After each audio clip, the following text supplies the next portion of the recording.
Hello students, how are you all? Hope you will be fine there. Students, ये हमारा अभी second class है। Second class में हमने जो फर्स्ट क्लास में बेसिक्स शुरू किया था, अब उसे आगे कैरी ऑन करते हैं। तो दोस्तों, सबसे पहले तो मैं यही कहना चाहूँगा कि आप हमारे चैनल टॉपर्स हब को सब्सक्राइब कीजिए और बेल आइकन को प्रेस करके रखिए ताकि समय समय पर जो जो वीडियोस अपलोड होती हैं तो आपको उसी समय पर उसका नोटिफिकेशन मिल जाए और आप कोई वीडियो मिस ना कर पाए। ठीक है दोस्तों, तो अब शुरू करते हैं हम अपना। तो व्हाट इज ए वर्ब, देख रहे हैं आप, व्हाट इज ए वर्ब। तो ये वर्ब अब कैसे आ गया इधर, तो मैं जो बताना चाह रहा था, जो हमारा एक पॉइंट चल रहा था वो ये चल रहा था कि हमने पहले शुरू किया लेटर्स से, ए टू जेड से। आपने पहला वीडियो देखा होगा, तो दोस्तों जिसने पहला वीडियो नहीं देखा है पहले वो उसे देख लें, उसके बाद इससे कनेक्टिविटी मिल पाएगी। ठीक है, वरना तो फिर चीज़ें थोड़ी सी अधूरी रह जाएंगी। तो इसलिए मैं चाहता हूं कि आप पहला वीडियो देख लें फिर इस वीडियो पर आए। चलो आगे बढ़ते हैं। तो पहले वीडियो में जो हमने किया कि वो ये कि लेटर्स जो है, लेटर्स के ग्रुप से वर्ड बनता है और वर्ड के ग्रुप से हम सेंटेंस क्रिएट करते हैं। फिर सेंटेंस की हमने एक बात ये देखी कि जो सेंटेंस होता है कि सेंटेंस के 5 टाइप्स होते हैं। 5 types: assertive, interrogative, imperative, exclamatory और ऑप्टेटिव। ये हमने 5 टाइप्स किए। उसके साथ साथ हमने ये सीखा था कि जो हमारा सेंटेंस है, सेंटेंस के क्रिएशन में हमें जो सबसे पहले चाहिए होता है वो सब्जेक्ट और वर्ब। दुनिया का ऐसा कोई सेंटेंस नहीं है जिसमें सब्जेक्ट हो वर्ब ना हो, वर्ब हो सब्जेक्ट ना हो। ऐसा कोई सेंटेंस नहीं है। अब बात करते हैं ऑब्जेक्ट की। तो ऑब्जेक्ट जो होता है वो अगर वर्ब ट्रांजिटिव है तो ऑब्जेक्ट आएगा, अगर वर्ब इंट्रांजिटिव है तो ऑब्जेक्ट नहीं आएगा। ये हमने पिछली वीडियो में किया था। अब जो हम शुरू कर रहे हैं वो ये कि ये वर्ब क्या है। सब्जेक्ट हमने डिस्कस कर लिया था कि सेंटेंस में जिसके बारे में बात हो रही है वो सब्जेक्ट है। उसके बाद आते हैं वर्ब पर। अब आते हैं हम वर्ब पर। अगर हम वर्ब की बात करते हैं तो बेटा सबसे पहले सेंटेंस में वर्ब को पहचानना जरूरी है। सबसे पहले सेंटेंस में वर्ब को पहचानिए कि वर्ब है क्या। अब वर्ब को पहचान कैसे होगी, तो देखिए आप इन नोट्स में पढ़ सकते हैं कि टाइम, एक्शन, स्टेट और पोजीशन को बताने वाला वर्ड जो होगा वो वर्ब होगा। जैसे अब मैंने यहां पर लिखा, समझे, मैंने यहां पर क्या लिखा कि आई एम लर्निंग मैथमेटिक्स। मैंने एक सेंटेंस लिखा, आई एम लर्निंग मैथमेटिक्स, कि मैं मैथमेटिक्स सीख रहा हूं। तो अब मैं ये पूछूं कि ये कौन सा टेंस है, तो आप बोलेंगे कि सर ये तो प्रेजेंट कॉन्टिन्यूअस टेंस है। तो आपने 2 वर्ड्स का इस्तेमाल किया, क्या, एक प्रेजेंट का और दूसरा कॉन्टिन्यूअस का, कि सर ये तो प्रेजेंट कॉन्टिन्यूअस टेंस है। तो आपने प्रेजेंट किस वर्ड को देखकर कहा, तो बेटा हमने देखकर कहा एम को। तो एम को देखकर कहा गया कि ये प्रेजेंट है, तो मींस यहां पर ये किसको बता रहा है, ये टाइम को इंडिकेट कर रहा है। क्योंकि अगर मैं यहां पर एम की जगह वाज लिख दूं तो क्या आप यहां पर पास्ट नहीं कहेंगे कि ये पास्ट है। तो एम से पता चल रहा है कि ये प्रेजेंट है, तो मतलब ये टाइम है। और अगर मैं यहां पर एम की जगह वाज कर दूं तो आप बोलेंगे कि प्रेजेंट नहीं है तो पास्ट है। अगर ये प्रेजेंट है या पास्ट है तो ये टाइम है। तो इस वर्ड से क्या पता चला, टाइम। अब मैं पूछता हूं कि ये कॉन्टिन्यूअस किससे पता चला, तो आप बताएंगे कि जी ये तो लर्निंग से कॉन्टिन्यूअस पता चला। तो मींस यहां पर जो लर्निंग ने जो बताया, ये बताया कि ये कॉन्टिन्यूअस है। तो जो कॉन्टिन्यूअस है तो इसी को हम कहते हैं स्टेट, एक्शन के होने का तरीका। तो ये रहा टाइम, ये रहा स्टेट। तो क्या कहता है कि जो word time, state, action, position को इंडिकेट करता है वो वर्ब है। तो यहां पर हमने किसको लिया, पहले एक टाइम को और एक स्टेट को।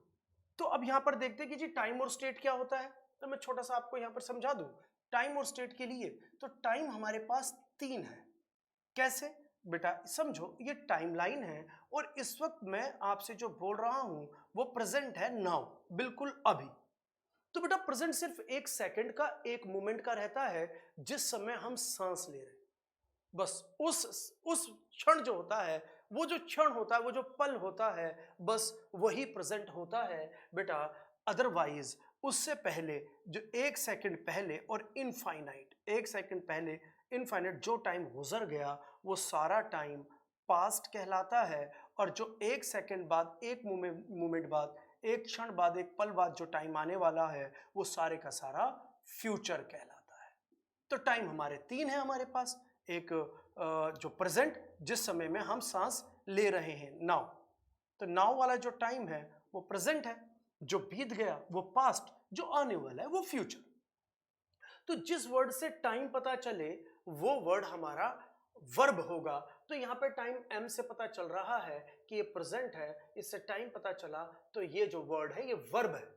तो सबसे पहले तो वर्ब को पहचानना पड़ेगा, तभी तो उसके बारे में आप जानकारी ले पाएंगे या एरर समझ पाएंगे।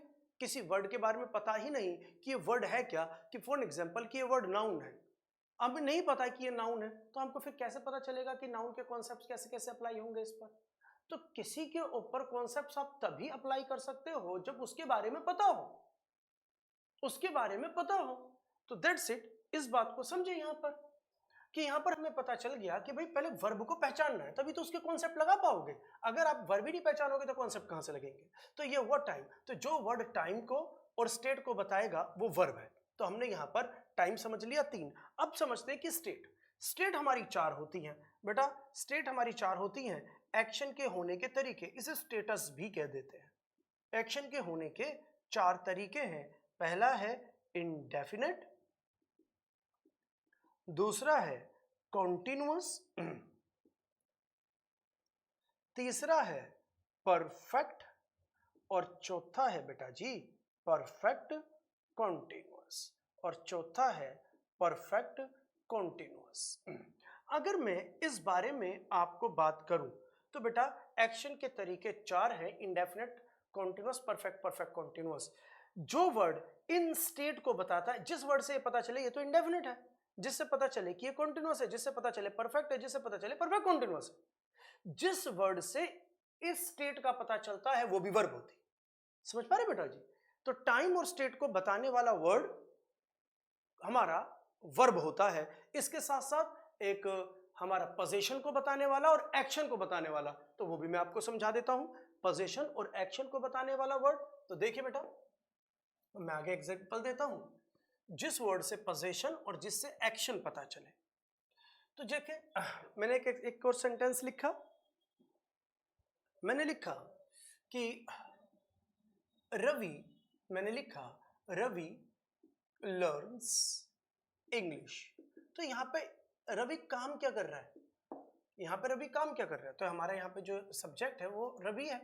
वो एक्शन क्या कर रहा है, तो यहाँ पे लर्न्स जो है वो एक एक्शन है।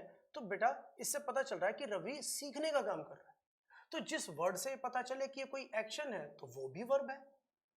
अब बात करते हैं पोजीशन की। तो मैंने एक और सेंटेंस लिया, मैंने कहा I have a 3 BHK flat in Delhi. तो सेंटेंस का जो मीनिंग है वो कहता है कि भाई मेरे पास है एक 3 BHK फ्लैट दिल्ली में। कहता है दिल्ली में मेरे पास एक 3 BHK फ्लैट है। तो बेटा यहाँ पर जो ये हैव वर्ब है, ये हैव वर्ब पोजीशन को बता रही है। इस हैव वर्ब का जो मीनिंग निकल रहा है वो क्या, के पास। क्या मीनिंग निकल रहा है, के पास, कि जो आई है, आई के पास आई है, आई के पास एक 3 BHK फ्लैट है दिल्ली में। तो मतलब ये जो हैव है ये पोजीशन को बता रहा है, ये हैव है ये पोजीशन को बता रहा है कि आई जो है, आई एक मालिक है, अधिकारी एक फ्लैट का। तो बेटा यहां पर जो ये वर्ब है, इस वर्ब से हमें पोजीशन पता चला, इसीलिए ये जो वर्ड है ये भी, ये जो वर्ड है ये वर्ड जो है ये वर्ब का हिस्सा है। तो बेटा आपको पता चल गया कि अगर आपको ये ढूंढना है कि सेंटेंस में वर्ब क्या है, तो चार वर्ड पे ध्यान दो। क्या, टाइम, स्टेट, एक्शन और पोजीशन। तो जो वर्ड इन चारों में से कोई एक काम कर रही है तो वो जो वर्ड है वो वर्ब है। ये क्लियर हो गया होगा। तो अब आगे बढ़ते हैं, ठीक है। अब लेते हैं आगे कि, और जब ये पॉइंट क्लियर हो गया आपको बेटा क्या होता है, जो मैंने बताया था कि जो इंग्लिश है ना वो साइंस की तरह, इंग्लिश जो है साइंस की तरह है, ठीक है। तो अब साइंस की तरह है, जैसे हम साइंस करते हैं, जैसे हम साइंस करते हैं तो हर चीज में लॉजिक है, मैथ करते हैं हर चीज में लॉजिक है, ठीक है ना। क्या हर चीज में, साइंस में, मैथ में, हर चीज में लॉजिक है। इसी तरह जब हम इंग्लिश सीखते हैं तो बेटा उसमें भी लॉजिक है। तो देखो अभी मैं आपको टाइम सिखा रहा था, मैं टाइम बता रहा था, तो आप अब इस टेबल में देख लीजिए कि प्रेजेंट जो ब्लू डॉट से है तो आप देख रहे हैं प्रेजेंट, बेटा उसके 1 सेकंड बाद सारा फ्यूचर, 1 सेकंड पहले सारा पास्ट। स्टेट जो स्टेटस होते हैं, एक्शन का तरीका, तो आप उनको देख सकते हैं। जो इंडेफिनेट है, कॉन्टिन्यूअस है, परफेक्ट है, परफेक्ट कॉन्टिन्यूअस है, वो एक स्टेट है। स्टेट मतलब एक्शन किस तरीके से हो रहा है। तो जो वर्ड टाइम को और स्टेट को बताएगा वो क्या होगा, जो वर्ड टाइम और स्टेट को बताएगा वो वर्ब होगा। तो अब आगे बढ़ते हैं, तो अगली स्लाइड पर आते हैं अब हम, ठीक है। देखिए अगली स्लाइड में उसने क्या लिया, there are 3 types of verb. तो ये मैं आपको बोर्ड पर एक्सप्लेन करता हूं। देखिए कि वर्ब की बात कर रहे हैं ना इस वक्त, तो हम जब वर्ब की बात कर रहे हैं तो समझते हैं कि वर्ब के कितने टाइप होते हैं। बताइए आप कितने टाइप होते हैं, आपको पता है पहले से, आइडिया दीजिए। तो देखिए मैं बताता हूं, वर्ब हम जो बात कर रहे हैं, देखें वर्ब की, तो वर्ब के 3 टाइप है। एक होती है वर्ब टू डू। तो ये कौन सी वर्ब होती है बेटा, वर्ब टू डू बताती है किसी एक्शन को कि सब्जेक्ट कोई काम कर रहा है। एक वर्ब होती है verb to have. Verb to have ये कौन सी वर्ब होती है, ये बताती है पोजीशन को कि सब्जेक्ट के पास कुछ है। और एक वर्ब होती है वर्ब टू बी, ये बताती है लिंक को कि सब्जेक्ट क्या है। बेटा ये 3 टाइप की वर्ब है, एक एक करके हम इनको डिस्कस करते हैं और इसको वापस उसी सेंटेंस से कनेक्ट करते हैं कि हम सेंटेंस के अंदर एक सब्जेक्ट एक वर्ब तो लिखते हैं। तो ध्यान दीजिए, अगर हम कोई सेंटेंस लिख रहे हैं, समझिएगा बेटा बिल्कुल बेसिक्स की बात है, बिल्कुल बहुत छोटी छोटी बात है और हर सेंटेंस में इस्तेमाल होगी। अगर हम कोई सेंटेंस लिख रहे हैं तो हमें एक सब्जेक्ट और एक सब्जेक्ट के साथ एक वर्ब तो लिखना पड़ेगा। तो भाई ये वर्ब कौन सा, तो बेटा ये वर्ब या तो ये डू वाला वर्ब होगा, और या फिर ये हैव वाला वर्ब होगा, और या फिर ये बी वाला, कि सब्जेक्ट के बाद एक वर्ब देनी पड़ेगी। तो बेटा या तो डू वाली वर्ब, या हैव वाली वर्ब, या बी वाली वर्ब। बाकी एक चौथी वर्ब और बनती है मॉडल्स, मॉडल्स भी लिखते हैं, लेकिन अभी वो मैं आपको बाद में बताऊंगा। तो वर्ब के ये 3 टाइप हो गए, verb to do, verb to have, verb to be. तो भाई अब वर्ब टू डू होता क्या है, लगेगा किस सिचुएशन में, वर्ब टू हैव होता क्या है, लगेगा किस सिचुएशन में, और बेटा जी यही तो बात यहां पर है कि वर्ब टू बी होता क्या है और ये लगेगा किस सिचुएशन में। तो वो सिचुएशन हम समझते हैं कैसे, पहले वर्ब टू डू को समझते हैं कि वर्ब टू डू क्या है। तो बेटा अगर मैं डू की बात बोलूं तो डू का हिंदी मीनिंग क्या होता है, करना। तो मीन्स जिस वर्ड से किसी काम के करने का पता चले, आना जाना, खाना पीना, हंसना रोना धोना, सोना उठना बैठना जीना मरना, जिस वर्ड से किसी काम के करने का पता चले कि सब्जेक्ट कोई काम कर रहा है, आपको ये पता चल जाए कि ये सब्जेक्ट क्या काम कर रहा है, तो उस काम को बताने के लिए जो वर्ब लगेगी वो डू वाली वर्ब होगी। जैसे मैंने बोला, मैंने एक एक्शन बोला कि रीना, कहता है रीना कुक्स, कहता है रीना कुक्स टेस्टी फूड। मैंने बोला रीना कुक्स टेस्टी फूड, कि रीना टेस्टी खाना पकाती है। तो पॉइंट इज यहां पर जो ये हमारा सब्जेक्ट है, सब्जेक्ट के बाद एक वर्ब तो देनी पड़ेगी। तो हमने जो कुक्स लिखा, ये जो वर्ब है ये डू वाली वर्ब है, ये वर्ब है डू वाली वर्ब। कैसे पता चला, क्योंकि यहां पर ये एक्शन को बता रहा है कि सब्जेक्ट कोई काम कर रहा है। क्या काम कर रहा है, कुकिंग का, तो भाई सब्जेक्ट के बाद एक वर्ब देनी पड़ेगी। चलो भाई आगे कहते हैं कि अभी रीना क्या काम करती है, कि रीना जी टेस्टी फूड पकाती है। तो यहाँ पे रीना का एक एक्शन लिखा। अब मैं पूछ रहा हूं रीना के पास क्या है, अब मुझे पूछना है कि रीना के पास क्या है। जब हमें यह बताना हो कि सब्जेक्ट के पास क्या है, जब हमें यह बताना हो कि सब्जेक्ट के पास क्या है, तो हमने देखा कि भाई ये बताना है सब्जेक्ट के पास क्या है, कि सब्जेक्ट लिखा, इसके पास क्या है और वर्ब चाहिए। तो अब आप वर्ब टू हैव यूज करेंगे। तो इसका मतलब क्या होता है, ये पोजीशन को बताता है। ये किसको बताता है, मालिकाना हक।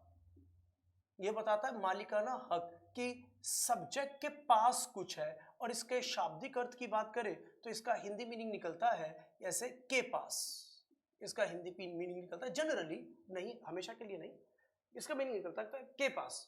तो मुझे बताना रीना के पास क्या है, तो मैं कहता हूँ कि भाई रीना तो खाना पकाती है, उसके पास क्या है, तो हम बोलते हैं शी हैज फ्रेश वेजिटेबल्स, कि भाई उसके पास एकदम ताजा सब्जियां हैं। तो हम कह रहे हैं शी कौन हुआ, शी हुआ ये रीना, कि ये रीना जो है रीना के पास। तो अब हमने जो हैव वर्ब लगाया, ये जो हैव वर्ब है ये हैव का ही तो फॉर्म है। ये किसको बता रहा है, ये बता रहा है पोजीशन को। पोजीशन मतलब मालिकाना हक, कि भाई रीना के पास क्या है, तो हम कहते हैं रीना के पास क्या है, रीना के पास फ्रेश वेजिटेबल्स। तो हमें सब्जेक्ट के बाद एक वर्ब लिखनी पड़ेगी, या तो डू की, या हैव की, या बी की। अगर ये बताना है सब्जेक्ट काम क्या कर रहा है तो डू का वर्ब लगाओ, हमें ये बताना है सब्जेक्ट के पास क्या है तो हैव का वर्ब, और अगर हमें ये बताना है कि सब्जेक्ट क्या है तो तब बी वाला वर्ब। तो बी वाला वर्ब जो होता है वो लिंक को बताता है, लिंक मतलब इक्वल टू।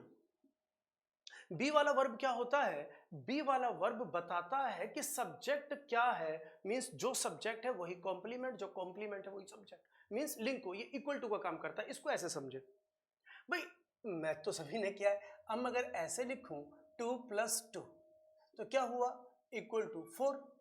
तो अगर मैं बोलूं तो बेटा जितनी वैल्यू इसकी है उतनी वैल्यू तो इसकी है, जितनी वैल्यू इसकी है उतनी वैल्यू तो इसकी, तो इक्वल टू यही तो बताता है ये दोनों इक्वल है। तो बेटा लिंकिंग वर्ब ये इक्वल टू का ही काम करता है। कैसे, हम पूछ रहे कि भाई जैसे पहले पूछा कि रीना काम क्या करती है, कि जी वो तो टेस्टी खाना पकाती है। हमने फिर पूछा रीना के पास क्या, हमने कहा उसके बाद फ्रेश वेजिटेबल्स है। हम पूछे भाई रीना है क्या, तो हमने क्या कहा कि रीना को हमने लिया शी के रूप में, शी इज ए शेफ। हमने क्या लिया, शी इज ए शेफ, कि वो तो एक शेफ है। तो पॉइंट इज हमने यहां पर ये इज जो लगाया वो बी का फॉर्म। अच्छा, अब कई बच्चे के दिमाग में आ सकता है सर जी ये तो ये इज लगाया आपने, बी का फॉर्म तो लगाया नहीं। तो बेटा बी की जो फॉर्म होती है यही होती है, समझ लो कि जो बी की फॉर्म होती है ना जरूरत के अकॉर्डिंग यही बनती है। Is am are, was were, being और बीन। बात करें बीन तो बी की जो फॉर्म होती है वो है is am are, was were, being और बीन। इनका मतलब होता है होना या बनना, होना या बनना। तो जरूरत के अकॉर्डिंग हम इनका इस्तेमाल करते हैं। तो ये जो मैंने इज लगाया, ये इज जो है ये बी का ही फॉर्म है। ये जो इज यूज किया गया ये इज जो है बी का ही फॉर्म है। अब ये काम क्या कर रहा है, ये काम कर रहा है इक्वल टू का। इक्वल टू का मतलब है जो शी है वही शेफ है, और जो शेफ है वही शी है।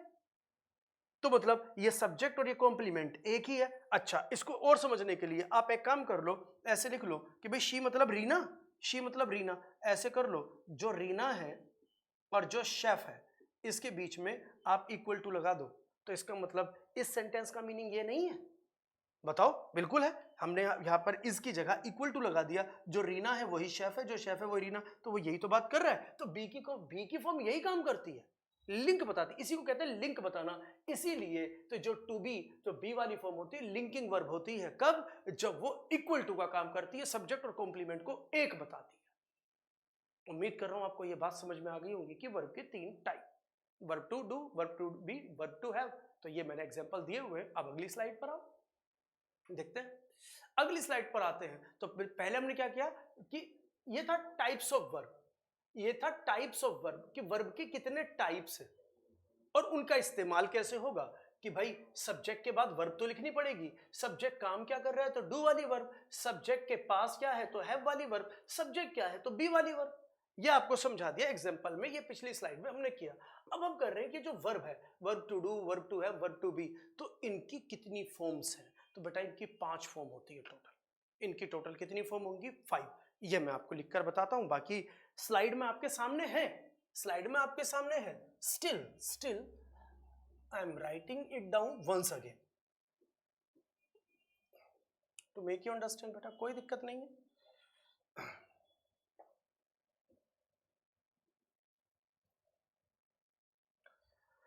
बेटा देखो, ये जो मैं बेसिक्स करवा रहा हूँ, ये इस बेसिक्स का इतना बड़ा फायदा है कि जब मैं आपको बहुत बड़े बड़े एरर्स दूंगा ना करने के लिए, वो एरर्स भी आप सोल्व कर पाएंगे। इसके लिए मैं आपको अभी छोटे एरर्स दूंगा, अभी मतलब इस वीडियो के अंत में। इस वीडियो के अंत में जो मैं सिखा रहा हूँ उससे रिलेटेड आपको एक टेस्ट दिया जाएगा, उस टेस्ट को ढंग से करना, 20 सेंटेंसेस। तो आप देखेंगे कि इन छोटी छोटी बातों से कि किस प्रकार से हम वर्ब का सही चयन कर पाते हैं, सही स्ट्रक्चर का चयन कर पाते हैं। अदरवाइज तो सिर्फ रटना रटाना तो हर जगह लगा हुआ है, लेकिन समझना समझाना जरूरी है, जो आपको टॉपर सब में मिलता है। सिर्फ इंग्लिश नहीं, मैं हर सब्जेक्ट की बात कर रहा हूँ। आप यहाँ पर इसको सब्सक्राइब कीजिए और मतलब कैरी ऑन कीजिए, कंटिन्यू करिए सब टॉपर सबको, तो you will get a lot of information logically, conceptually. चलो लेट्स स्टार्ट। तो अब हम कर रहे हैं फॉर्म्स ऑफ वर्ब। तो बेटा वर्ब के 5 फॉर्म है। तो बेटा पहले तो टाइप देखते हैं। तो टाइप हमने लिया पहले डू वाला, फिर लिया हैव वाला, और फिर लिया बी वाला। तो वर्ब के ना बेटा जनरली तो 3 ही फॉर्म होती है। जनरली वर्ब की 3 फॉर्म होती है। ध्यान दीजिएगा मेरी बात पर, ठीक है, मेरी बात पर ध्यान दीजिएगा। बच्चे इधर उधर मत देख, अपने उस पर ध्यान दे। ध्यान दे देते को अभी समझ में आएगा, इधर उधर नहीं देखना, सिर्फ इस पर ध्यान से देखो। डू, ये डू वाली जो वर्ब है, इसकी जनरली हर वर्ब की 3 फॉर्म होती है। हर वर्ब की, जैसे गो, वेंट, गोन, स्पीक, स्पोक, स्पोकन, ऐसे ही इसकी पहली फॉर्म क्या बनी? डू। सेकंड फॉर्म क्या बनी? डिड। और थर्ड फॉर्म क्या बनी? डन। तो डू, डिड, डन। तो ये इसको हम क्या कहते हैं? V1। बेसिकली इसका नाम V1 नहीं है, बेसिकली इसका नाम V1 नहीं है, ये वर्ब की फर्स्ट फॉर्म हम कह देते हैं, देखिए सीक्वेंस है। असली नाम इसका हम जो बताएंगे तो बेयर इन्फिनिटिव है। ये प्रेजेंट में यूज होता है, ये प्लूरल वर्ब है, ये बेयर इन्फिनिटिव है, बेस फॉर्म बोलते हैं इसे। तो लेकिन अभी फिलहाल सीक्वेंस को देखो, तो हम इसे क्या बोलते हैं? वर्ब की सेकंड फॉर्म V2, और इसे बोलते हैं वर्ब की थर्ड फॉर्म डन। तो डू, डिड, डन। मैं उम्मीद कर रहा हूं 3 फॉर्म तो समझ में आ गई होंगी। तो बेटा एक छोटा सा पॉइंट मैं आपको लिखता हूं, वो क्या कि जब वर्ब की फर्स्ट फॉर्म में, ध्यान दीजिएगा, जब वर्ब की फर्स्ट फॉर्म में आईएनजी हम लगाते हैं तो बेटा वो जो बनता है उसको हम V4 कहते हैं V4 का जन्म हो जाता है। वर्ब की फर्स्ट फॉर्म में जब आईएनजी लगाते हैं V4, तो बेटा ये और ये इक्वल है कि V4 मतलब वर्ब के साथ आईएनजी। जैसे जैसे हमने बोला गो, अब गो के साथ आप आईएनजी लगा दो तो क्या बना? गोइंग। तो बेटा इस्तेमाल इन 3 के अलावा ये चौथी वर्ब भी तो इस्तेमाल करते हैं, क्या करते हैं कि नहीं करते? करते। तो बेटा वर्ब की फर्स्ट फॉर्म में आप आईएनजी लगाओगे तो V4 का जन्म होता है। तो ऐसे ही बन जाएगा, डू के अंदर आईएनजी लगा, डूइंग। ये पॉइंट क्लियर हो गया होगा। अब आप एक चीज और देखो, जो एस और ईएस है, अगर एस या ईएस हम किसी वर्ब के साथ लगा देते हैं, एस और ईएस किसी वर्ब के साथ, तो पहले वर्ब लिखो और वर्ब के साथ जब हम एस या ईएस लगाते हैं अकॉर्डिंगली, तो जरूरत है या तो एस लगेगा या ईएस, दोनों नहीं, तो बेटा उसे हम V5 कहते हैं। बच्चे हम उसको क्या कहते हैं? V5। क्योंकि इस्तेमाल तो ये वर्ब भी होती है ना, अगर आप गो में ES जोड़ दो, गोज, तो आप यही तो लिखोगे। तो यार इस्तेमाल तो इस वर्ब का भी है, इस्तेमाल तो इस वर्ब का भी है।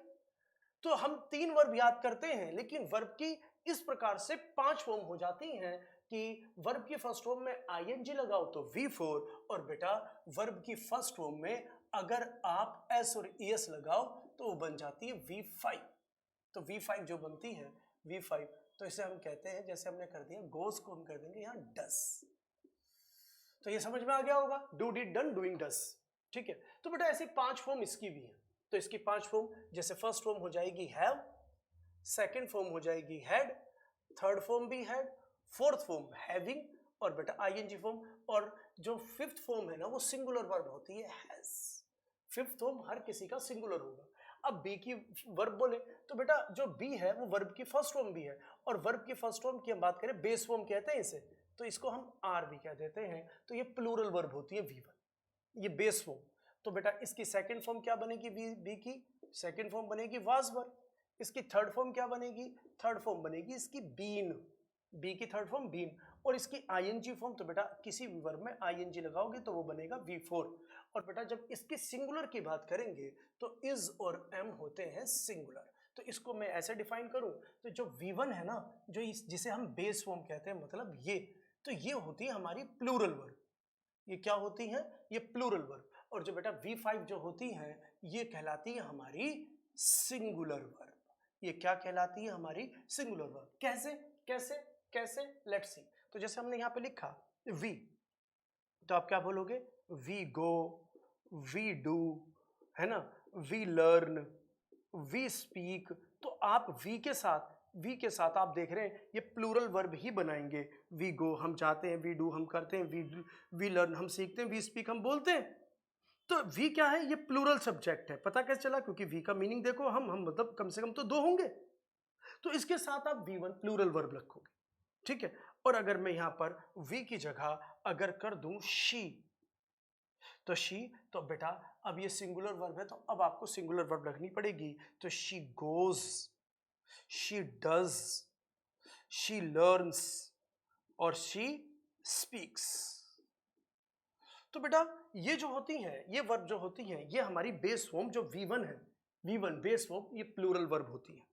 और ये जो होती हैं जब सिंगुलर सब्जेक्ट हो, तो बेटा ये तब यूज होंगी जब सिंगुलर सब्जेक्ट होगा। तो इनको ऐसे भी समझ लो, इनको ऐसे भी समझ लो। देखो हम बोलते हैं वी, तो वी डू, वी हैव और वी आर।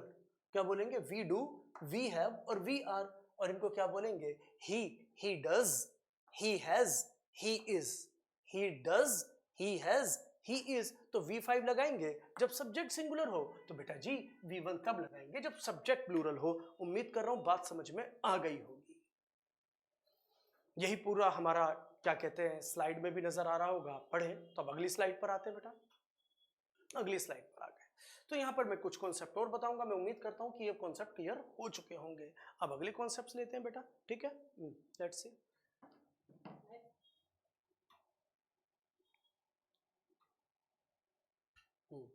ठीक है, आते हैं।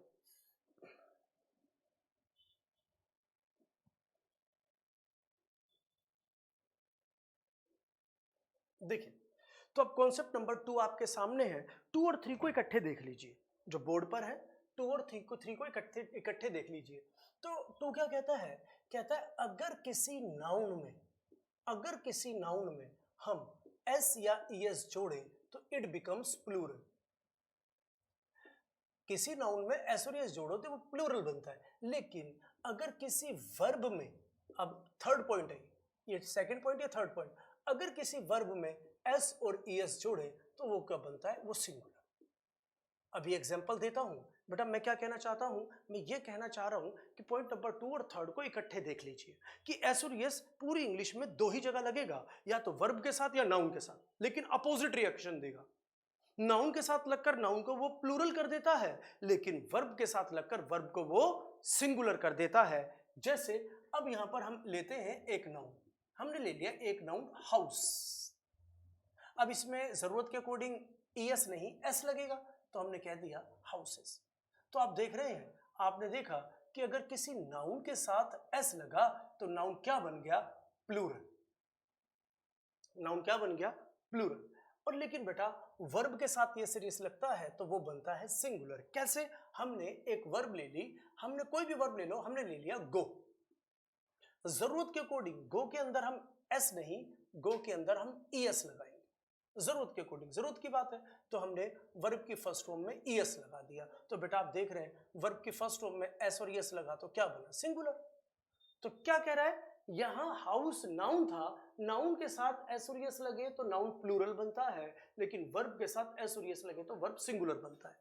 अब इसका फायदा क्या होगा? अब इसका फायदा क्या होगा तो वो देखो। मैंने लिखा कि दीज, मैंने लिखा दीज बॉयज, तो हम क्या, दीज बॉयज लर्न और लर्न्स मैथमेटिक्स। मैंने क्या बोला? दीज बॉयज लर्न और लर्न्स मैथमेटिक्स। तो क्या बोलेंगे? अब क्या लगाएं? लर्न लगाया, लर्न्स। तो इसके लिए तो वर्ब का इस्तेमाल होना डिपेंड करता है सब्जेक्ट पर। तो सब्जेक्ट अगर प्लूरल है तो प्लूरल वर्ब, सब्जेक्ट सिंगुलर है तो सिंगुलर वर्ब, है ना भाई। अब यहां पे बॉय, बॉय सिंगुलर सब्जेक्ट है, एस लगा तो क्या बना? Plural subject. नाउन के साथ एस और एस लगेगा तो नाउन प्लूरल, यही तो सीखा। लेकिन वर्ब के साथ एस और एस लगती है तो वर्ब सिंगुलर। तो मतलब यहां पर हमने लर्न्स लिखा, तो यहां पर हमने एक वर्ब ली लर्न, एक वर्ब ली लर्न्स। तो बेटा ये इसमें एस और एस नहीं है तो ये बेस फॉर्म है, और जो बेस फॉर्म होती है वो प्लूरल वर्ब होती है। और बेटा वर्ब के साथ एसोरियस, तो वर्ब के साथ एसोरियस लगेगा तो वर्ब क्या बनेगी, वो सिंगुलर वर्ब। तो बेटा अगर प्लूरल सब्जेक्ट है तो प्लूरल वर्ब, और अगर सिंगुलर सब्जेक्ट है तो सिंगुलर वर्ब। तो आप समझ पा रहे हैं कि ये प्लूरल सब्जेक्ट है, तो बेटा अगर ये प्लूरल सब्जेक्ट है तो इसके साथ आप प्लूरल वर्ब लगाएंगे, इसके साथ आप सिंगुलर वर्ब नहीं लगाएंगे। तो आंसर होगा लर्न, लकी लर्न्स। मेरी बात समझ में आ गई होगी। देख रहे हैं, नाउन के साथ एसोरियस और वर्ब के साथ एसोरियस। मैं एक और सेंटेंस देता हूं टू मेक यू अंडरस्टैंड, ध्यान दो। मैं एक और सेंटेंस देता हूं, ध्यान दो। मैंने लिखा दीज गर्ल्स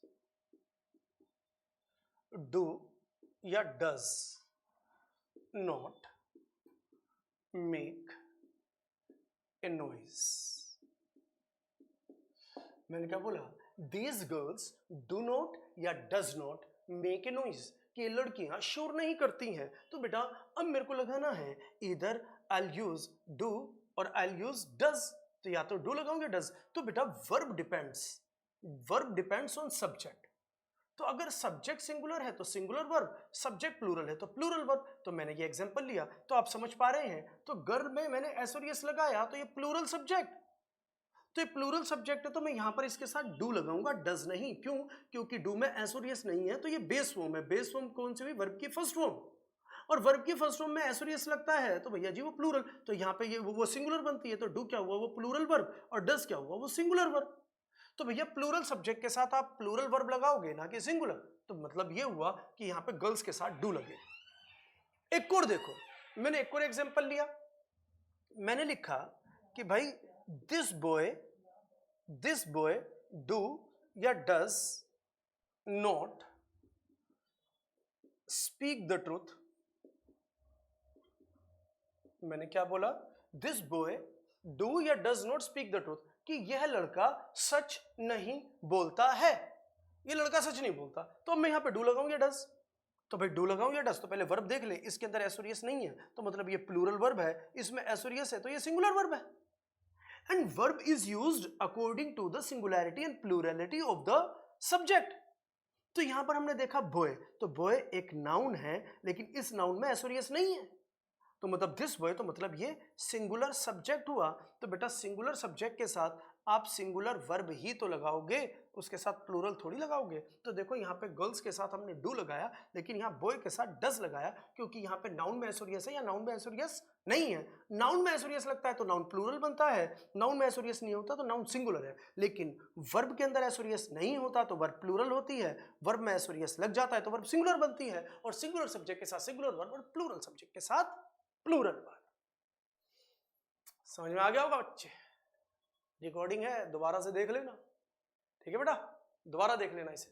तो अब इसके साथ साथ हमारा चौथा जो पॉइंट है वो आप इसमें देख रहे हैं, तो आप देख ले कि भाई सिंगुलर वर्ब कौन कौन सी होती हैं। Does, is, am, was, has, it is, ये सिंगुलर वर्ब है। ये वर्ब कब लगेंगी, जब सिंगुलर सब्जेक्ट होगा।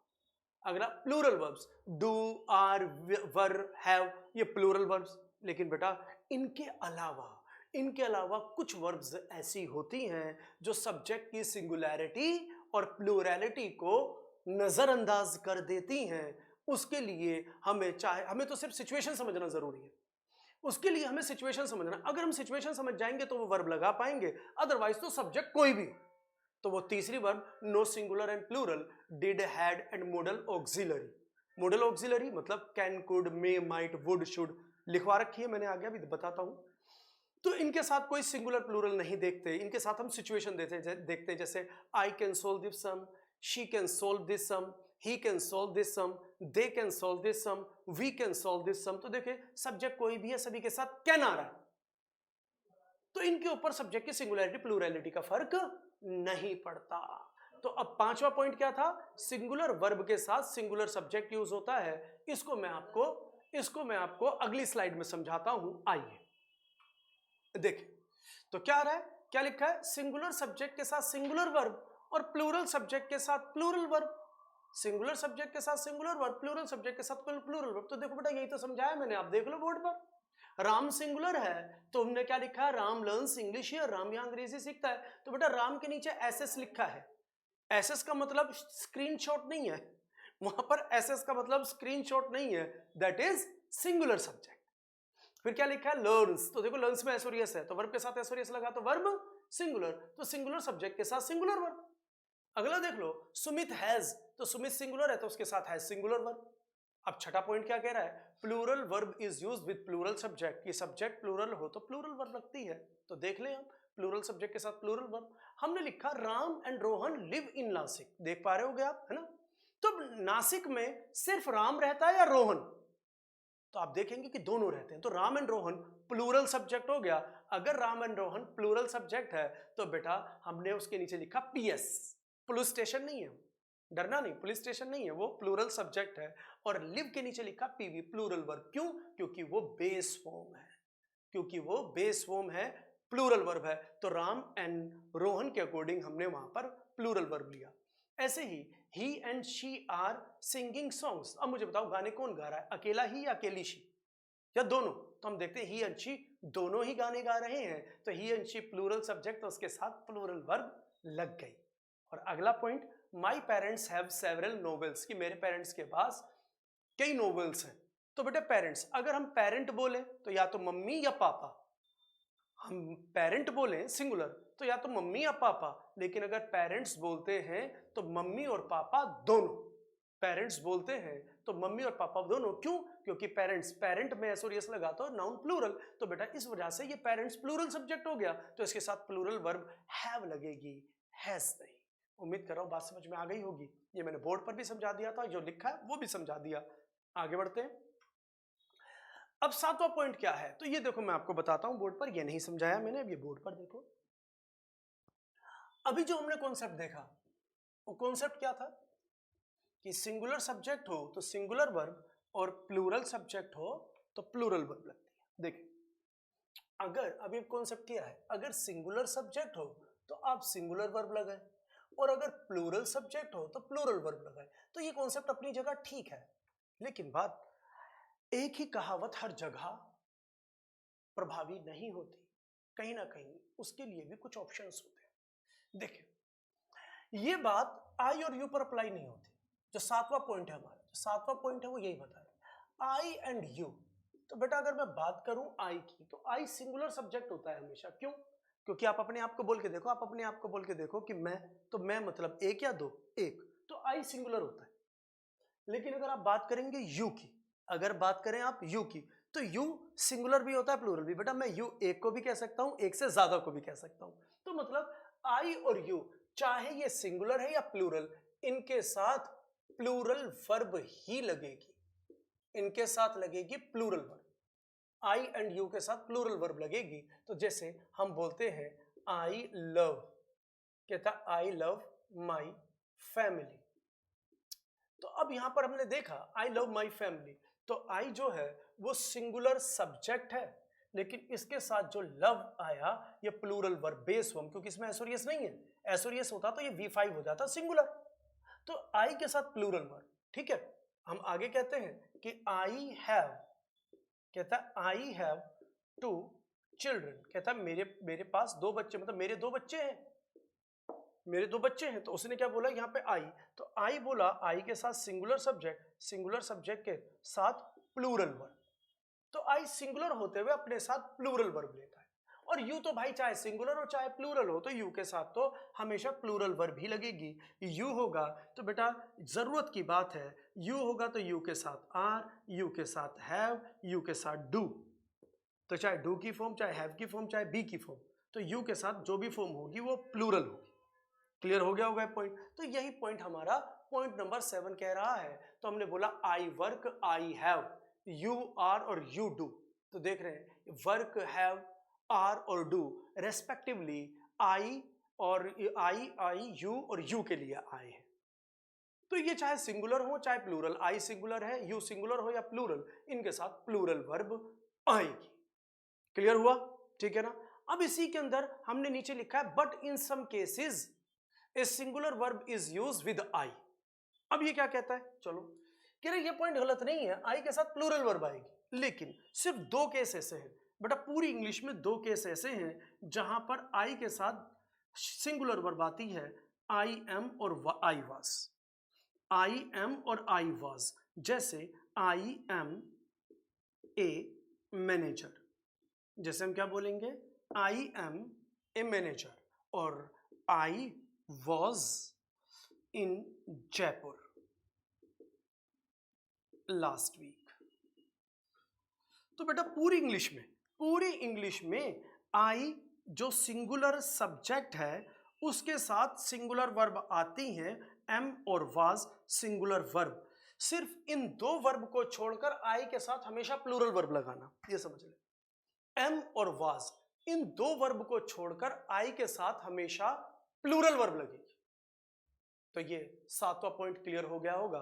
तो इसके एग्जांपल लेते हैं जरा, मैंने अभी बोर्ड पर तो समझा दिया, अब जरा स्लाइड में लेते हैं एग्जांपल, नेक्स्ट लेते हैं।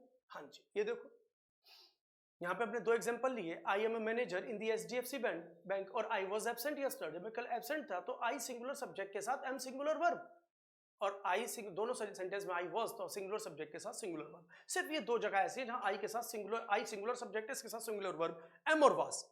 इन दो को छोड़ के आई के साथ हमेशा प्लूरल वर्ब लगाना, ठीक है। लेकिन आई का एक केस और समझ लो नोट में, बढ़िया पॉइंट, ये समझ में आ गए होंगे दोनों कि आई के साथ हमेशा प्लूरल वर्ब, बस दो वर्ब को छोड़कर आई के साथ क्या कहते हैं, ये दो वर्ब के साथ आई जो है सिंगुलर वर्ब आता है, अदरवाइज इसके साथ प्लूरल वर्ब। ये पॉइंट क्लियर है। तो आई का एक पॉइंट और समझ लो, बढ़िया सा, आई का एक पॉइंट और समझो, बेहतरीन सा, सुंदर सा, ब्यूटीफुल सा। वो पॉइंट क्या है आई का, देखिए बेटा, वो पॉइंट क्या है आई का, देखिए कहता है आई के साथ आप वाज भी लगा सकते हो और आई के साथ आप वर भी लगा सकते हो।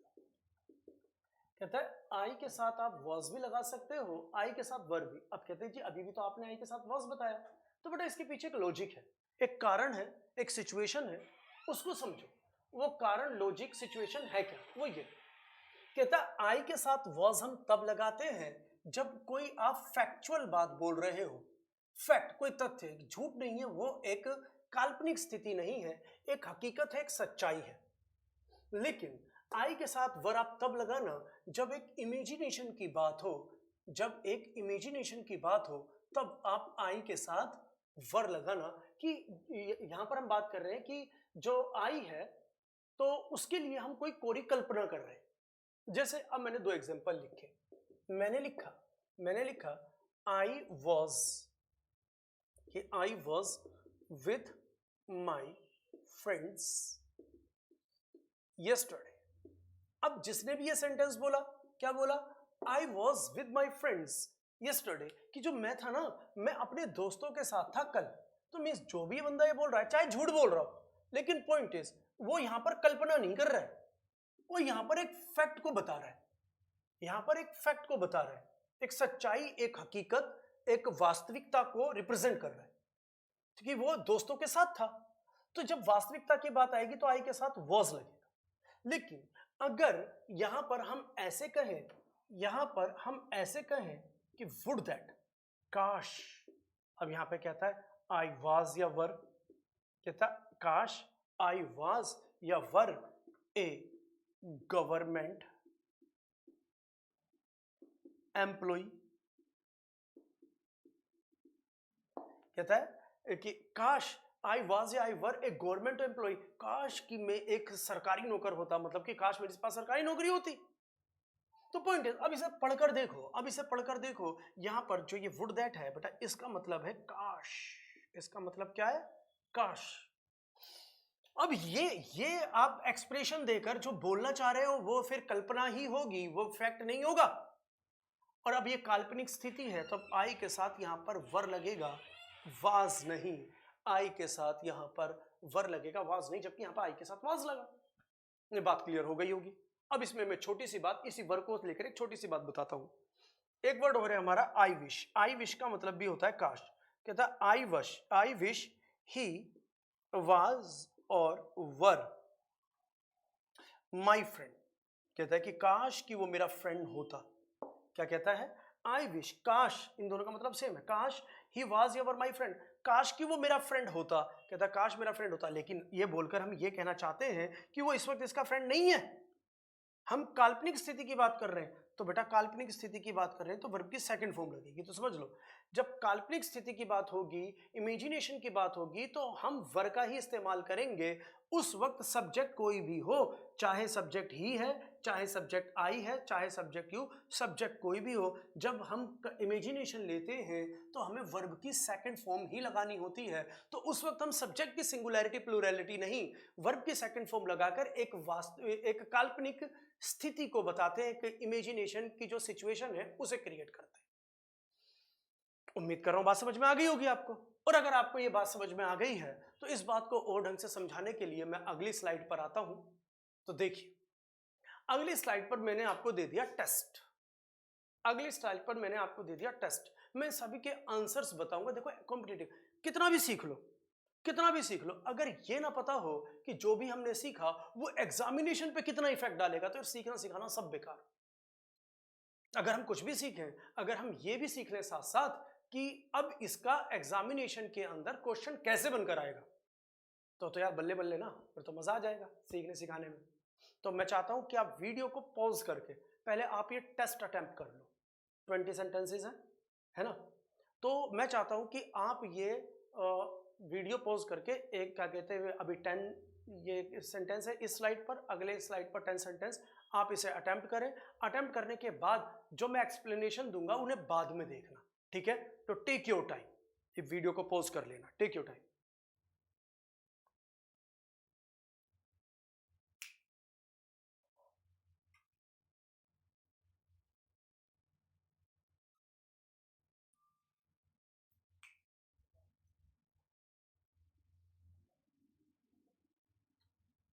हाँ, मैं उम्मीद करता हूं आपने वीडियो पॉज करके इन सबको अटेम्प्ट कर लिया होगा, ठीक है।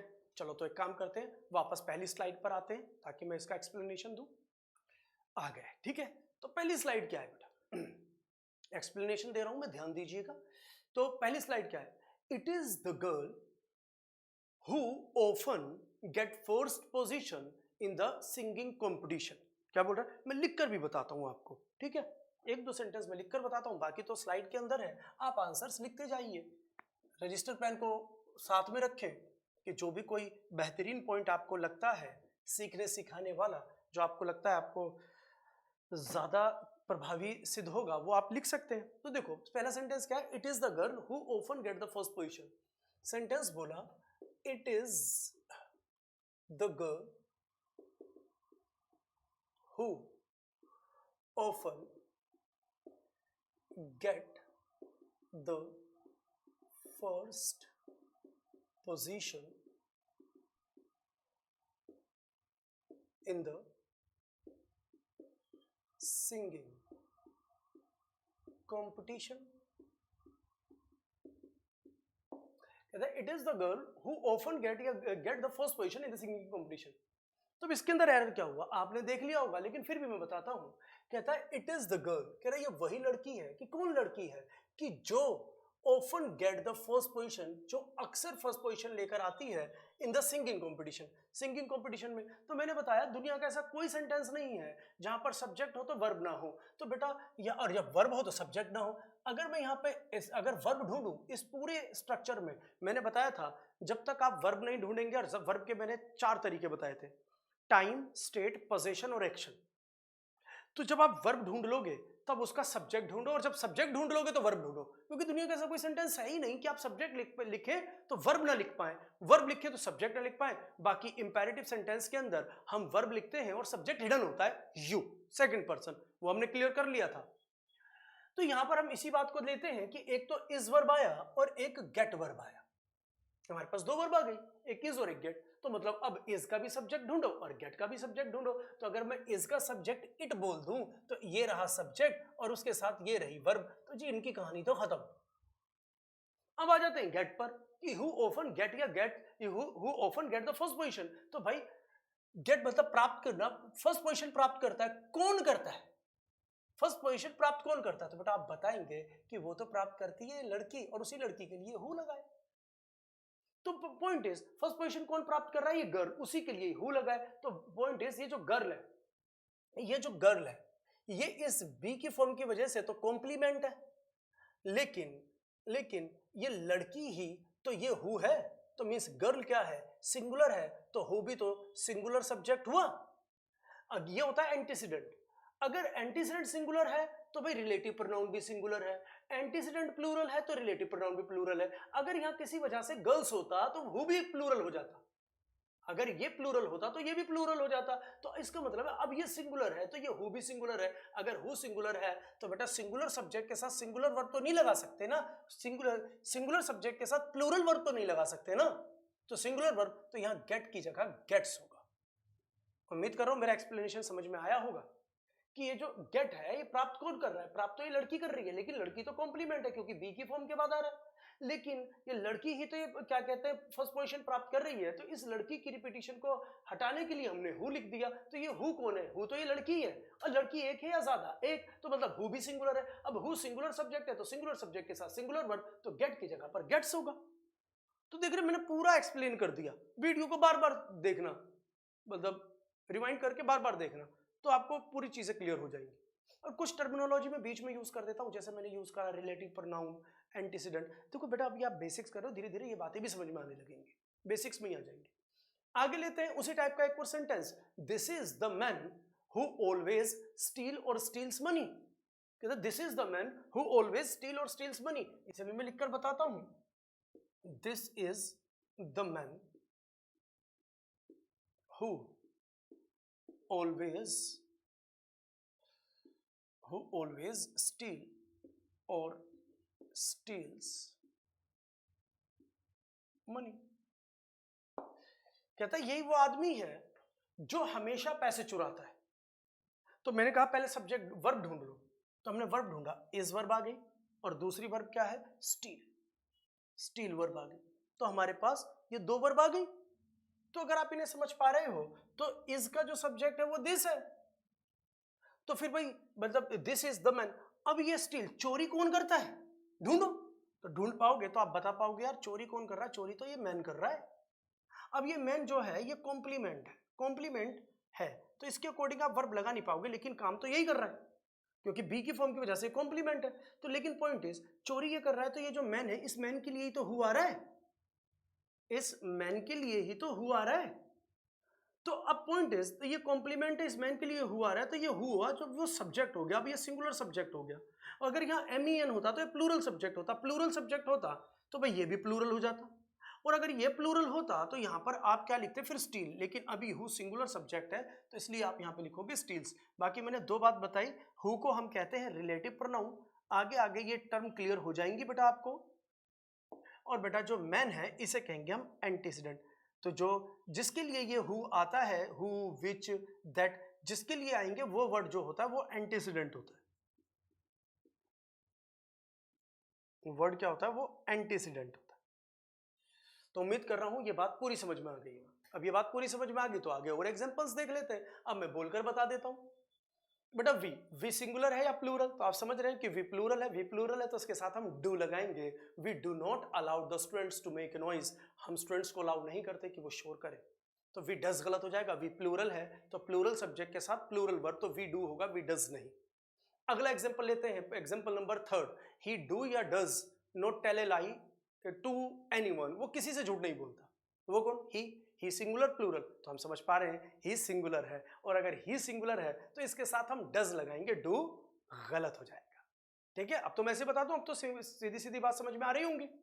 अब कहता है Ram and his brother usually visit और विजिट्स माय शॉप। कहता है कि भाई राम और उसका भाई अक्सर मेरी शॉप पर विजिट करते हैं। तो शॉप पर विजिट कौन करता है, खाली राम या उसका भाई, दोनों। तो राम और उसका भाई दोनों मिलके प्लूरल सब्जेक्ट, प्लूरल सब्जेक्ट के साथ प्लूरल वर्ब, और बेटा यहाँ पे विजिट प्लूरल वर्ब होगा, क्यों, क्योंकि वो बेस फॉर्म है, और बेस फॉर्म में वर्ब की फर्स्ट फॉर्म में जब हम एस और यस लगाते हैं तो वो सिंगुलर बनता है। तो जब सब्जेक्ट प्लूरल है तो प्लूरल वर्ब, तो हमारा आंसर विजिट होगा, विजिट्स नहीं। 6th में देखें, ही एंड शी सेल्डम टॉक और टॉक्स टू ईच अदर। तो ही एंड शी, तो यहाँ पे ही एंड शी सेल्डम का मतलब न के बराबर, ही एंड शी वह लड़का वह लड़की सेल्डम न के बराबर टॉक्स या टॉक्स टू ईच अदर, वो एक दूसरे से न के बराबर बातें करते। तो कौन बातें करता है एक दूसरे से, चाहे ना के बराबर, ही और शी दोनों एक दूसरे से, तो मतलब ही और शी प्लूरल सब्जेक्ट, तो इसलिए प्लूरल वर्ब टॉक होगा, टॉक्स नहीं। खाली ही होता या खाली शी होता, तो हम ही टॉक्स या शी टॉक्स कर देते, लेकिन ही एंड शी है, प्लूरल सब्जेक्ट के साथ प्लूरल वर्ब, तो ही एंड शी टॉक होगा। अगला लेते हैं, शी हैज या हैव ए हाइब्रिड कार, तो अब आई वाला केस, यहाँ पे अभी शी है, तो शी सिंगुलर सब्जेक्ट के साथ सिंगुलर वर्ब, तो हैज सिंगुलर वर्ब होता है, हैव प्लूरल, ये मैंने लिखवा चुका हूं, देख सकते हैं आप, इन नोट्स में दिए हुए हैं। नेक्स्ट दे, तो दे प्लूरल सब्जेक्ट है तो प्लूरल वर्ब, तो दे हैज और have cross the river safely, कि उन्होंने रिवर को सेफली क्रॉस कर लिया है, तो दे प्लूरल सब्जेक्ट है, प्लूरल सब्जेक्ट के साथ प्लूरल वर्ब का इस्तेमाल कीजिए। रीना वाज और वर एब्सेंट यस्टरडे, रीना कल एब्सेंट थी, तो वाज सिंगुलर वर्ब होती है, वर्ब प्लूरल, और रीना सिंगुलर है तो रीना के साथ सिंगुलर वर्ब वाज होगा, तो रीना वाज एब्सेंट यस्टरडे। 10 देख लें, अमन एंड पूजा वाज और वर नॉट वर्किंग टुगेदर, कहता अमन और पूजा एक दूसरे मतलब इकट्ठे काम नहीं कर रहे थे, एक दूसरे के साथ काम नहीं कर रहे थे, तो अमन एंड पूजा प्लूरल सब्जेक्ट, तो उसके अकॉर्डिंग क्या हो जाएगा, वर, कि वाज। उम्मीद करता हूं ये 10 एग्जांपल्स में कि जो मैंने आंसर्स दिया आप उनसे सेटिस्फाइड है। अगली स्लाइड पर आते हैं, लीजिए, पेशे खिदमत है, हाँ, आई वॉन्ट या I wants to get a government job, तो आप याद कीजिए आई वाला केस, आई के 3 केस थे जनरली, तो उसके साथ प्लूरल वर्ब, दूसरा आई के साथ एम और आई के साथ वाज, सिर्फ 2 वर्ब ऐसी हैं जहां हम आई के साथ सिंगुलर वर्ब लगाते हैं, तीसरा केस आई के साथ वर्ब भी लग जाता है जब इमेजिनेशन होती है, तो इमेजिनेशन होगी तो आई क्या, कोई भी सब्जेक्ट हो सभी के साथ वर्ब लगता है, सेकंड फॉर्म लगती है। तो यहां पर हम बात करते हैं, पहला आई सिंगुलर सब्जेक्ट है तो इसके साथ प्लूरल वर्ब भी लगेगी, तो आई वांट होगा, आई वांट्स नहीं, तो I want to get a government job, कि मैं गवर्नमेंट जॉब लेना चाहता हूं। अगले में आई डू नॉट या I does not know how to drive a car, मुझे नहीं पता, मेरे को नहीं कार चलानी नहीं आती है, तो आई डू नॉट होगा, I do not know how to drive a car, does गलत हो जाएगा, आई के साथ प्लूरल वर्ब। अगला आई हैज या I have a flat in Delhi, कि मेरा दिल्ली में एक फ्लैट है, तो आई हैव होगा, आई हैज नहीं, क्योंकि हैज सिंगुलर वर्ब है और आई के साथ प्लूरल वर्ब आती है, आई हैव होगा। यू हैज या you have not sent me any SMS, क्या तुमने तो मुझे कोई एसएमएस नहीं भेजा, तो यू चाहे सिंगुलर होता है और यू चाहे प्लूरल, तो यू चाहे सिंगुलर यू चाहे प्लूरल, यू के साथ प्लूरल वर्ब आती है, तो हम यू हैव लगाएंगे। नेक्स्ट ओ दैट, जैसे मैंने बताया था ना, I wish, O that, would that, इन तीनों का मतलब है काश, इफ ओनली, लिख लो इनको, O that, if only, would that, I wish, इन सभी का मतलब होता है काश। जब भी हम ये एक्सप्रेशन यूज करते हैं तो इसके बाद वाला जो सेंटेंस होता है वो एक इमेजिनरी स्टेटमेंट होता है, तो जैसे हमने बोला ओ दैट ही वाज या वर माई फ्रेंड, कि काश कि वो मेरा दोस्त होता, I would wish him birthday, तो मैं उसको बर्थडे विश कर देता, तो यहां कह रहा है O that he were my friend, verb की सेकंड फॉर्म, कहता है जब हम इमेजिनेशन लेते हैं तो वर्ब की सेकंड फॉर्म लगती है, चाहे डू वाली वर्ब की चाहे हैव वाली वर्ब की, वर्ब की सेकंड फॉर्म लगाना, और सब्जेक्ट कोई भी, सब्जेक्ट कोई भी हो, इमेजिनेशन में वर्ब की सेकंड फॉर्म। आगे, लास्ट वीक आई वाज या वर विद माई फ्रेंड्स इन मेरठ, कि यार पिछले हफ्ते तो मैं अपने दोस्तों के साथ मेरठ में था, तो इसका मतलब है बंदा जो बोल रहा है वो मेरठ के अंदर एक ऐसी सिचुएशन घटित हुई कि वो था वहां पर, तो यहां पर हम बोलेंगे आई वॉज, क्योंकि यहां पर एक फैक्ट है, इमेजिनेशन नहीं है, फैक्ट की बात कर रहा है, तो आई वॉज। आई विश यहां पर सब्जेक्ट मिस हो गया थोड़ा, यहां पर आप आई लगा देंगे, ठीक है ना, क्या कहते हैं यहां पर आप आई लगाएंगे, आई wish, I has, I have या आई हैड ए कार, कि आई विश मतलब काश, काश कि मेरे पास एक कार होती, काश कि मेरे पास एक कार होती, I would take you for a long drive, तो मैं तुम्हें लॉन्ग ड्राइव पर ले जाता, I wish I had a car, तो मैंने क्या बताया, जब इमेजिनेशन होती है तो चाहे बी की फॉर्म, चाहे डू की फॉर्म, चाहे हैव की फॉर्म, उसकी सेकंड फॉर्म लगाते हैं, तो कहता मेरे पास कोई कार होती, तो अगर उसके पास कोई कार होती तो ये हैव का फॉर्म लगेगा ना, तो हैव की सेकंड फॉर्म, क्योंकि इमेजिनेशन आ गया तो हैड लगेगा, I wish I had a car, काश मेरे पास कार होती, तो I would take you for a long drive, तो तुम्हें मैं लॉन्ग ड्राइव पर ले जाता, ठीक है। नेक्स्ट, व्हेन आई वाज या were in Mumbai I met several actors, कह रहा है कि जब मैं मुंबई में था तो मैं तो सेवरल एक्टर्स, मैं तो कई एक्टर्स से मिला जब मैं मुंबई में था, तो मतलब यहां पे ये बात फैक्ट बोल रहा है, यहां पे कोई इमेजिनेशन नहीं, चाहे वो झूठ बोल रहा हो लेकिन ये इमेजिनेशन तो नहीं है, तो इसका मतलब ये है कि उसकी बात पे यकीन करना पड़ेगा, तो यहां पर वो क्या कह रहा है, आई वॉज लगेगा, क्योंकि फैक्ट की बात कर रहा है, वर नहीं लगेगा। Next, would that he was या were my neighbour I would help him, काश कि वो मेरा नेबर होता, मैं उसकी मदद कर देता। तो यहाँ पे काश बोलकर वो इमेजिनेशन ले रहा है, इमेजिनेशन ले रहा है, तो सब्जेक्ट कोई भी हो उसके साथ वर्ब की सेकंड फॉर्म, चाहे बी की, चाहे डू की, चाहे हैव की, तो यहाँ बी की फॉर्म है तो वर लग जाएगा। उम्मीद कर रहा हूँ मेरी बात पूरी समझ में आई होगी। तो दोस्तों मैंने एक टॉपिक वर्ब का शुरू किया और उससे रिलेटेड मैंने आपको यहाँ पर एरर्स भी समझा दिए। तो दोस्तों आज की क्लास यहाँ तक, अगली क्लास में हम इससे आगे लेते हैं। अभी बेसिक्स खत्म नहीं है, बेसिक्स अभी चल रहा है, जुड़े रहें, ठीक है। और टॉपर्स हब को आप सब्सक्राइब कर लें और बेल जो है बेल आइकन को उसे प्रेस कर लें ताकि हर वीडियो का नोटिफिकेशन आपको सबसे पहले मिले और टाइम मिलते ही आप उसको तुरंत देख लें और आपकी तुरंत नॉलेज बढ़े। जब नॉलेज बढ़ेगी तो एग्जाम क्यों नहीं क्लियर होगा, समझ रहे हैं ना। ओके, जय हिंद, जय भारत।